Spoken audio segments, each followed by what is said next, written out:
E a gente continua discutindo o assunto da nossa enquete de hoje no quadro Conheça Seus Direitos com o repórter Marco Aurélio Melo, que está ao vivo aqui com o Rodrigo Cunha. Então, Aurélio, quais são os cuidados tanto do locatário quanto do locador para fechar um tipo de negócio desse? São vários, com certeza, Lenildo. Alguns até já foram ditos aí pelos nossos telespectadores, os internautas.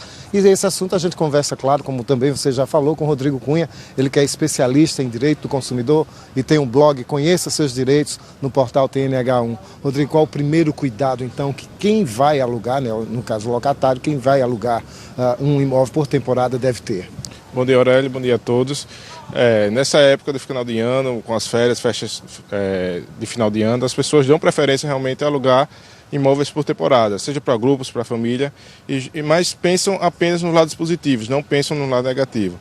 Começa a partir da contratação. A contratação, a grande maioria das vezes, é feita pela internet, por telefone, através de contratos verbais, e por isso mesmo deve-se redobrar esses cuidados.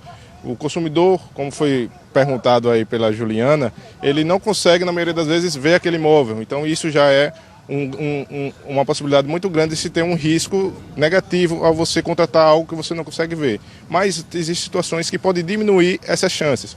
Por exemplo, o consumidor ele pode pedir referências ao locador, referência de pessoas que já alugaram esses imóveis e ligar para essas pessoas, saber como foi a experiência dela, saber qual é o real estado do imóvel. Muitas vezes as fotos elas são muito bonitas, mas são fotos desatualizadas, são fotos que foram trabalhadas e escolhidas aquelas melhores fotos justamente para atrair aquele cliente. Então, se basear apenas nas fotos pela internet não é muito interessante. Como também o consumidor deve se guardar do máximo de seguranças. Tudo que envolver a transação, seja um e-mail, seja um anúncio da internet, copiar essa página, anúncios de jornais, copiar esses anúncios, para que caso venha ter algum problema mais à frente, ele possa ser ressarcido, ter devolvido todo o valor pago ou então uma parte desse dinheiro. Você falou aí, muita locação, né? Muito aluguel é feito só no contato, né? Apenas. O ideal é fazer um contrato, especificar tudo nesse contrato. Independente mesmo do tempo, seja por uma semana, seja por 90 dias, que é o prazo máximo do aluguel por temporada, o consumidor ele deve exigir um contrato. E nesse contrato ele tem que descrever todo que cerca essa transação, desde o prazo de entrega, o valor a ser pago, a forma de pagamento, a atual situação do imóvel, verificar também, fazer um inventário dos bens que ele possui, dos móveis, dos eletrodomésticos, inclusive com o estado de conservação deles, para não vir a ser surpreendido. Então, fazendo isso, o consumidor tem um pouco mais de segurança, dá preferência a realmente pagar quando se chegar no imóvel, se bem que nesse caso de aluguel por temporada, o locador ele pode exigir o pagamento integral antes da entrada do locatário, mas tudo é negociação, então dá preferência realmente a não pagar tudo antecipadamente. Rodrigo, a gente tem uma pergunta do estúdio, Lenilda.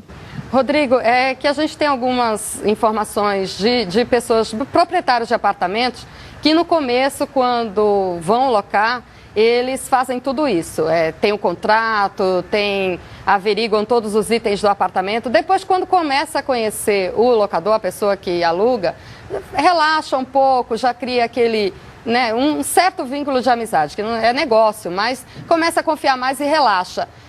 A recomendação é não relaxar, mesmo quando você já conhece a pessoa que vai alugar o seu imóvel?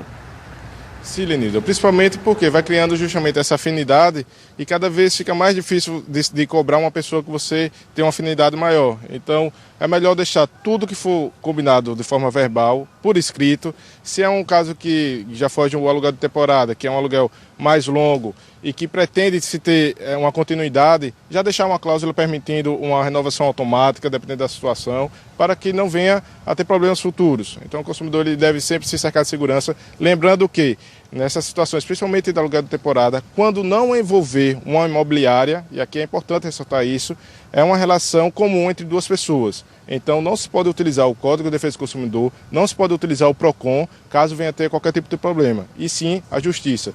Por isso é importante o consumidor saber disso, que se tiver uma imobiliária e tiver algum problema, ele pode recorrer ao PROCON. Mas se for diferente, infelizmente, tem que procurar a justiça. Agora, Rodrigo, uma última pergunta. A gente está falando em aluguel por temporada. Existe algum prazo que determina esse limite de aluguel por temporada? Ou as pessoas podem alugar por temporada e ir renovando?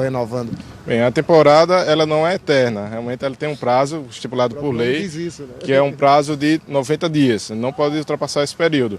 E o consumidor ele deve realmente fazer também uma pesquisa para avaliar a média de preço cobrado por aquela região e se o valor que está sendo cobrado por ele for muito inferior, ele também desconfiar.